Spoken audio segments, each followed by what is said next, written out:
Et salut, c'est Lilero pour la chaîne Moto63. Et aujourd'hui on se retrouve pour le projet stunt.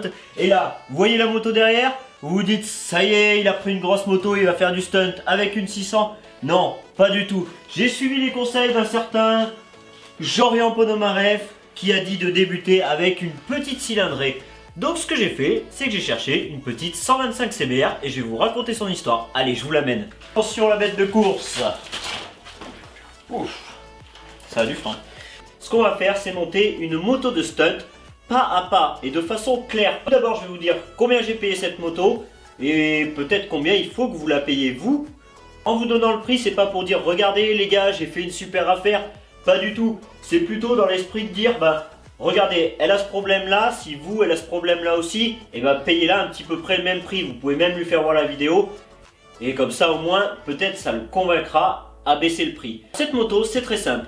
Je l'ai payé un petit peu plus de 300 €, c'est-à-dire 350 €. Et elle a 15 000 km. Et là, vous allez sûrement me dire, mais c'est quoi le problème de cette bécane? Alors, c'est très simple, c'est l'essence qui va dans le bas moteur qui se mélange à l'huile. Donc, le gars, il a vu au bout de 50 km, il a fait une vidange et ensuite, ça a recommencé. Forcément, c'était pas une vidange à faire. Et si un jour ça vous arrive, c'est le pointeau dans le carburateur. Je vais vous faire voir, de toute façon on va démonter le carburateur, je vais vous montrer où il se trouve, je vais vous montrer à quoi il sert, etc. etc. etc. 99% du temps, si vous avez de l'essence mélangée à l'huile dans le bas moteur, comment y voir? Bah déjà le niveau il monte tout seul, votre moto elle fabrique pas de l'huile, c'est très simple. Hein. Voilà, j'ai fait une bonne affaire et on va la transformer totalement en stunt et je vais vous faire voir tout de très près. Tu commences à enlever le réservoir, donc aperçu de quoi en démontant? Directement une surprise. Le réservoir là, il y a un robinet de dépression. Hop, je vais vous le faire voir. Voilà, vous voyez, j'ai mis un petit sachet pour pas que ça fuit. Le robinet de dépression, il fuyait à mort. Alors, il y a une petite solution pour que ça fuit plus en perçant un endroit et en mettant de la pâte à joint. Bon, on va pas tergiverser pendant des heures et des heures. Un truc comme ça, c'est comme pour les scooters, ça coûte très peu cher. On est sur du 8 balles, 7 balles, donc je vais pas me faire chier. Hop, je dévisse, j'en remets un autre. Je vous montre ça tout à l'heure. Allez, je vais poser ça sur l'établi.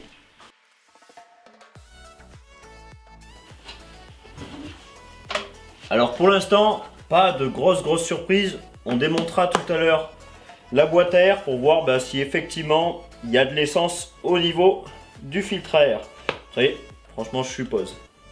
Alors là, le câble de gaz, vous devez le voir. Hop. On tourne, ça se situe juste ici. Alors c'est un seul câble de gaz, donc très facile à enlever. Là vous avez un écrou contre écrou juste au-dessus. De toute façon je vous ferai voir quand je vais démonter le carbu et le poser sur l'établi. Hop, vous dévissez et vous faites en sorte d'enlever le câble de gaz et pouvoir le remettre correctement. Câble de starter maintenant. Tout ça, il n'y a rien de compliqué. Hein. Hop, c'est sorti. Tac. Hop. Voilà. Vous avez deux durites qui se trouvent juste là. Tu vois? Elles sont là, les durites. Une là. Une qui vient de l'autre côté. Donc, on fait gaffe. On les arrache pas n'importe comment. De façon qu'elles ne fuient pas après. Voilà. Alors, petit aparté. Le gros inconvénient des carbus de 125 CBR, alors tous ceux qui sont sur les forums, que ce soit sur les forums de stunt ou ceux de 125 CBR, alors quand je dis forum c'est les pages Facebook, hein. Pour trouver les pièces, il n'y a pas de kit carburation, réparation, tu sais, t'envoies des fois à 30 balles, là il faut acheter pièce par pièce, c'est-à-dire le flotteur, le joint, le pointeau, dans mon cas c'est le pointeau, donc moi j'ai eu de la chance, il y avait un collègue qui avait des flotteurs qui lui restaient, donc il me les a filés. Les joints de cuve, je les ai trouvés sur un site et sur eBay, j'ai trouvé mon pointeau. Voilà, tout simplement. Après voilà, tu peux te le créer le kit, mais c'est toujours plus cher qu'un kit réparation carbu traditionnel. Mais comme ils ne le font pas pour ce carbu, eh ben pas de bol. Allez, go. Alors là la cuve, 4 petits vis, on prend le tournevis adapté, hein. On va pas foirer les 4 petits vis là, hein.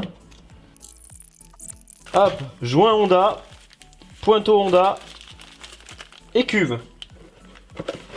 Ce qu'on va faire là, c'est qu'on va commencer par enlever le flotteur. Juste ici, voilà, bah ça sort tout seul.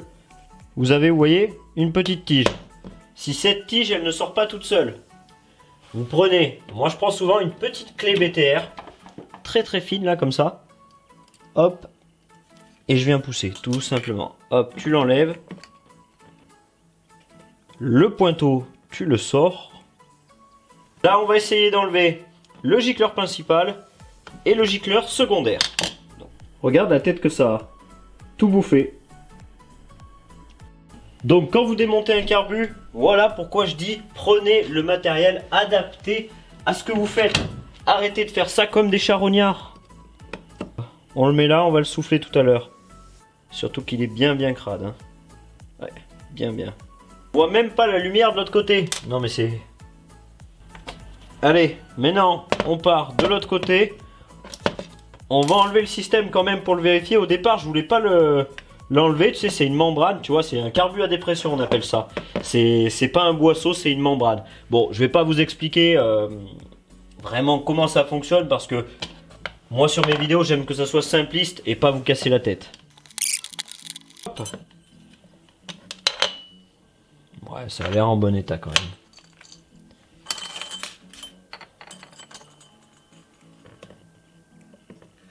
Membrane pas déchirée. Voilà, le boisseau, l'aiguille, elle est pas tordue. Hop. Petite bassine ce coup-là. Du dégraissant frein et on souffle.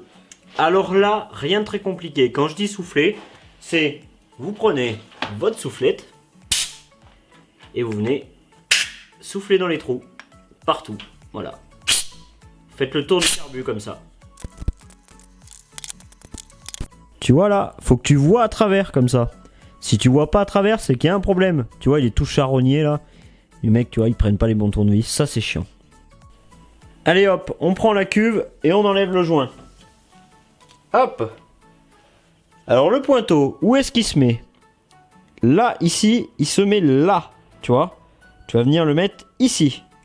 Et là, je vais te montrer comment c'est pris dans le flotteur. Juste en dessous. Regarde, je vais te montrer, je fais le focus. Là, le flotteur juste en dessous. Hop. Comme ça, c'est pris dedans, tu vois. La petite barre que je vous ai montré comment on enlevait tout à l'heure. Sur ce carburateur, c'est très simple, tu vois. Ton flotteur, t'as pas besoin de le régler parce que tout est déjà pré-réglé. Pareil, le pointeau, ce qu'il y a de pas mal, c'est que normalement, il y a comme une cuve pour le pointeau qui a aussi un joint autour. Là, pour ce carburateur, c'est pas le cas. Donc c'est de la mécanique facile. Voilà pourquoi c'est bien d'avoir une 125 CBR. C'est pour des petites choses comme ça. Et c'est très bien foutu. Très bien foutu. Allez, on revisse les gicleurs et on remonte tout. Alors, comment ça se monte? Hop, comme ça. Pas de vis inversée. Alors c'est super bizarre le pas de vis inversé parce que tu tournes pas dans le bon sens.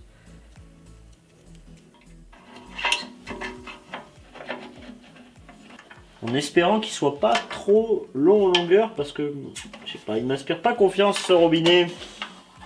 Le carburateur, il est fait. La moto, elle a de l'essence pour le carburateur. Et qu'est-ce qu'il faut au carburateur? Eh ben l'air, air, essence, mélange, carburateur, boum, étincelle. Le moteur fonctionne. Donc on va regarder la boîte à air dans quel état elle est. Allez, quelle tête ça a à l'intérieur? Eh ben, surprise, c'est dégueulasse. C'est dégueulasse. De toute façon, ça servira à rien de remettre ça. Ça pue l'essence. Ici, c'est imbibé d'essence. Dans la boîte, regarde. Regarde. Je sais pas si tu arrives à voir avec la lumière et tout. Mais il y en a partout au fond. Donc, comme je l'avais prédit. Donc, c'était bien le pointeau. Et ben, on va le changer. Et une fois qu'on l'aura changé, il restera plus qu'à tout remonter. Et c'est parti.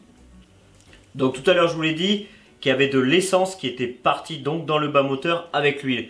Donc ce qu'il va falloir faire, c'est hop, la monter sur le pont, j'ai dégagé l'autre moto et on va la vidanger. Après, on remettra l'huile, on mettra carbu, etc., etc.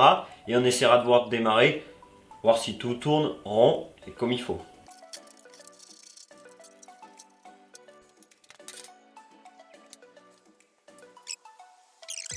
Le kitchen, bon, complètement mort, regarde.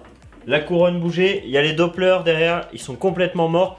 Donc on va les changer et on les changera au prochain épisode. Ce qu'on va faire, c'est que là, on va tout remonter et regarder si elle démarre. Allez, go, je suis grave impatient. J'ai tout remonté. Coup de starter, bien sûr, pour la démarrer. Le ralenti est peut-être pas top, mais franchement, il n'y a pas de bruit moteur, rien, regarde. Je t'amène pour te faire voir.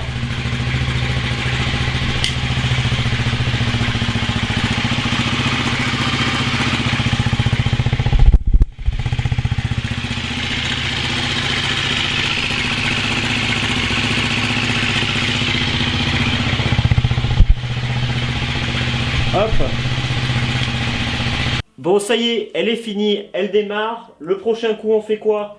Eh ben, on va simplement faire le kitchen et tout ce qui est plaque arrière. Et on se retrouve très bientôt pour aller la conduire. Allez, salut!